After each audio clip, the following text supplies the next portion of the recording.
وبعد فقد قال الله سبحانه وتعالى في كتابه الكريم وهو أصدق القائلين أعوذ بالله من الشيطان الرجيم لئن شكرتم لأزيدنكم ولئن كفرتم إن عذابي لشديد صدق الله العظيم وصدق رسوله النبي الحبيب الكريم ونحن على ذلك من الشاهدين والشاكرين والحمد لله رب العالمين.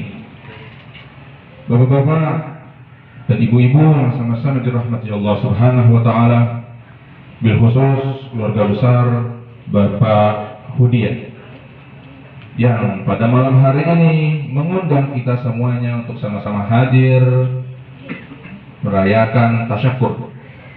Bersyukur kita atas kelahiran putra beliau yang ketiga. Kita doakan mudah-mudahan putra beliau yang ketiga yang bernama Dhiaul Haq Ghafi Nadia menjadi anak yang saleh, berbakti kepada ayah ibunya, kepada nusa dan bangsa. Bapak-bapak, ibu-ibu yang sama-sama dirahmati Allah Subhanahu wa taala. Rasulullah sallallahu alaihi wasallam bersabda yang hadisnya dinukil oleh Imam Ibnu Majah dalam Sunan Ibnu Majah, diriwayatkan daripada sahabat bernama Samurah bin Jundub. Beliau mengatakan, kullu ghulamin rahinatun, setiap anak yang terlahirkan itu tergadai. Kalau kita punya surat tanah, sertifikat rumah, tergadaikan. Tak bisa kita apa-apa dengan hal itu sampai kita bisa menebusnya. Nanti kalau sudah kita tebus dengan tebusan uang atau yang semisalnya, barulah kita bisa ambil dan kita bisa pergunakan kembali. Begitu pula anak kita. Saat terlahir anak kita ke muka bumi ini daripada rahim istri kita, maka dia tergadaikan. Kepada siapa dia tergadaikan? Kepada Allah Subhanahu wa taala. Ustaz, lalu kalau anak kita tergadaikan tidak kita tebus, apa konsekuensinya? Apa akibatnya?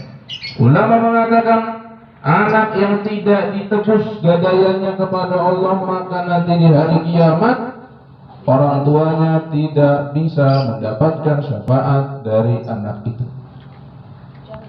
Dengan apa kita menebus anak itu kepada Allah Subhanahu wa taala? Kullu ghulamin rahinatun tudbah anhu yaumas sabi'i. Dengan kita menyembelihkan hewan akikah pada hari ketujuhnya. Sayyid Sabiq dalam kitab Fiqhus Sunnah mengatakan bahwa kesunahan akikah itu adalah pada hari ketujuh daripada kelahiran sang anak. Alhamdulillah pada malam hari ini adalah malam ketujuh, besok hari ketujuh. Kalau dalam hitungan hari Hijriyah, ba'da sholat maghrib, setelah sholat maghrib itu sudah dihitung hari esok. Berbeda dengan hitungan Masehi. Kalau Masehi biasanya jam 12 malam pukul 00. Mulai malam ini masuk hari ketujuh daripada kelahiran sang buah hati tercinta Ananda Dhiaul Haq Ghafi Nadia. Kalau tidak bisa di hari ketujuh, kata Sayyid Sabiq di dalam kitab Fiqh Sunnah, hari ke-14. Kalau tidak bisa hari ke-14, hari ke-21. Kalau tak bisa lagi hari ke-21, tak usah lihat kalender lagi, gak usah kita lihat tanggalan lagi.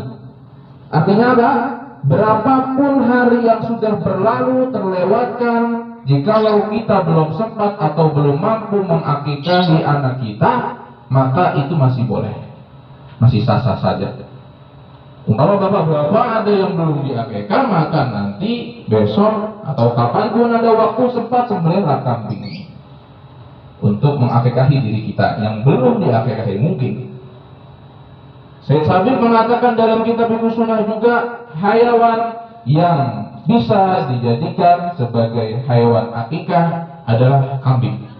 Kalau laki-laki disembelihkan 2 kambing, kalau perempuan hanya 1 saja.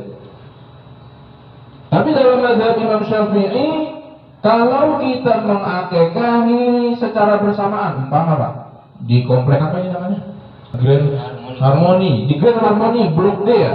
Di sini misalkan pada hari yang sama 9 Mei 2022 terlahirkan 3 anak laki-laki, 1 anak perempuan. 3 anak laki-laki berarti butuh 6 kambing. 1 anak perempuan berarti butuh 1 kambing. Dijumlah total semuanya 7 kambing. 7 kambing sama dengan 1 sapi. Sama seperti kasusnya kurban. Maka andaikan di komplek ini pada hari yang sama terlahirkan 3 anak perempuan, 3 anak laki-laki, 1 perempuan, maka boleh kita gabungkan dengan sembelihan 1 ekor sapi. Dalam mazhab Syafi'i. Tapi dalam pendapatnya beliau, pendapat Said Sabiq dalam kitab Fiqh Sunnah, tak boleh. Harus kambing dan tidak boleh digabung. Ini sebetulnya hanyalah perbedaan madhab, karena Said Sabiq madhabnya Hanafi. Kalau dalam madhab Hanafi, maka harus pakai kambing. Nah, inilah di awal saya akan bahas secara kacamata pandang hukum syariat tentang yang namanya akikah. Anak kita yang tergadai kepada Allah dengan menyembelihkan kambing pada hari ke-7 kelahirannya atau kelipatannya. Yang kedua dengan apa? Wa yuhlaku ra'suhu, dan dengan digundul, dipotong rambutnya, Pak. Nah, makanya tadi sebagaimana tradisi ulama-ulama kita, kalau kita pengen melaksanakan akikah, kita kumpulkan orang-orang di rumah kita undang, kemudian dibacakanlah rawi, kemudian nanti diarak dengan mahalul qiyam. Nah, pada saat itulah dibasahi dengan air bunga, kemudian dipotong rambutnya. Setelah dipotong diapain, Pak? Kata Sayyidah Aisyah radhiyallahu taala anha, beliau bertanya kepada Rasulullah sallallahu alaihi wasallam, "Ya Rasulullah, apa yang akan aku lakukan dengan rambut anak ini?" Rambut anaknya beliau Sayyidina Hasan bin Ali, sahabat Rasulullah sallallahu alaihi wasallam. Kata Rasul sallallahu alaihi wasallam, "Timbanglah dengan perak dan bersedekahlah engkau seberat itu." Wah, Ustaz, katanya kalau yang bersedekah dengan akikah rambutnya itu dengan emas. Iya, itu adalah kias. Kias, hukum aslinya adalah perak. Dikiaskan dengan yang lebih besar, itu bagus, Pak. Kalau kewajiban kita mengeluarkan perak, terus kita ganti dengan yang lebih tinggi nilainya emas, itu boleh, itu bagus. Tapi kalau kewajiban kita ngeluarin emas, kemudian kita ngeluarinnya yang lebih rendah perak, wah nggak boleh itu. Kalau sudah kita timbang, kalau perak insya Allah hari ini harganya sekitar 70.000 1 gram. Nah, itulah matnya kasih sayangnya Allah Subhanahu wa taala, kasih sayangnya Rasulullah Shallallahu alaihi wasallam kepada kita umat Islam. Ditimbangnya pakai perak, Pak. Perak cuma 1 gramnya 70.000. Coba itu kalau pakai emas, Pak. Berapa emas sekarang? Emas itu sekitar 600.000, Pak, 1 gramnya, Pak. Iya, kalau misalkan anaknya rambutnya tipis, sedikit rambutnya, kalau anaknya gondrong baru lahir, ditimbang 1/2 kilo, oh, gimana kita sedekahnya itu? Nah, maka dari itu ini rahmat dari Allah dan Rasulnya untuk kita bersedekah menggunakan rambut yang ditimbang dengan perak. Kullu gulamin rahinatun yudbah anhu yawma sabi'i wa yuhlaqu ra'suhu wa yusamma dan dinamakan min huququl walad ala walidihi an yuhsina fi tasmiyatihi. Termasuk daripada hak seorang anak adalah mendapatkan nama yang bagus daripada orang tuanya. Makanya Bapak Ibu, kalau kita punya anak, kewajiban kita adalah namain anak kita dengan nama yang bagus. Jangan asal namain keren-kerenan doang. Kenapa dinamain Ronaldo? Iya, saya punya idola namanya Cristiano Ronaldo. Untung nggak dinamain Christian itu. Oh, murtad juga dia. Saya punya idola si fulan. Apalagi yang demen-demen sama Korea itu, Kim Jong Kyung. Apa tuh kita namain dia? Jangan sampai kita namakan anak kita karena itu yang akan dipanggil nanti. Yang nanti akan dipanggil sampai dia meninggal, sampai dia di hari kiamat, itulah yang akan dipanggil selamanya. Maka kasihlah nama dia yang baik. Karena mohon maaf Bapak Ibu sekalian, anak-anak yang dinamakan itu, nama itu adalah sebuah doa. Bagaimana kita memberikan nama dengan tujuan yang baik supaya anak itu menjadi anak yang diharapkan. Namain anaknya seperti nama-nama yang disandingkan dengan nama Allah. Abdullah, Abdurrahim, Abdus Samad, Abdu apa macam-macam.